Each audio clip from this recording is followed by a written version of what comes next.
করার জন্য। So vice captain হোশিনার সামনে যে কাইজুটা ছিল সেটা ছিল একটি তরোয়ালবাজ কাইজু।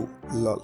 অ্যান্ড এটার শর্ট স্কিল ভাইস ক্যাপ্টেন হোশিনা এবং যে এর আগের যে নাম্বার ক্লাস কাইজুটা ছিল যেটা থেকে বডি স্যুট মেক করে তাকে দেওয়া হয়, এই দুইজনকে কম্বাইন্ড করেও এদের থেকে প্রায় ভালোই বেশি ছিল, কারণ এরা দুইজনই এর সাথে ফাইট করার জন্য স্ট্রাগল করছিল। তো এই ফাইটের এক পর্যায়ে ভাইস ক্যাপ্টেন নারুমি মনে করে বা সে বুঝতে পারে যে এইভাবে দূর থেকে ফাইট করে কোনো লাভ নেই। সো তাকে এই কাইজুর কাছে গিয়ে এক শটে ব্যাপারটা শেষ করতে হবে। সো সে তার যে বডি স্যুটে থাকা কাইজু ছিল তাকে বলে কভার প্রোভাইড করতে, এবং সে চার্জ করে সেই কাইজুর কাছে যে তার কাছে গিয়ে তার কোরকে স্ট্যাপ করে যদি তাকে শেষ করা যায়। বাট যখনই সে এই কাইজুর ক্লোজ রেঞ্জে চলে আসে তখনই এই কাইজু তারই একটি অ্যাটাক যেটা টু শর্ট স্টাইল ছিল সেটা তার উপরে লঞ্চ করে, এবং আমরা দেখতে পাই যে ভাইস ক্যাপ্টেন হোশিনার সোর্ড দুই টুকরো হয়ে যায়। অ্যান্ড চ্যাপ্টার 88 এখানেই শেষ হয়ে যায়।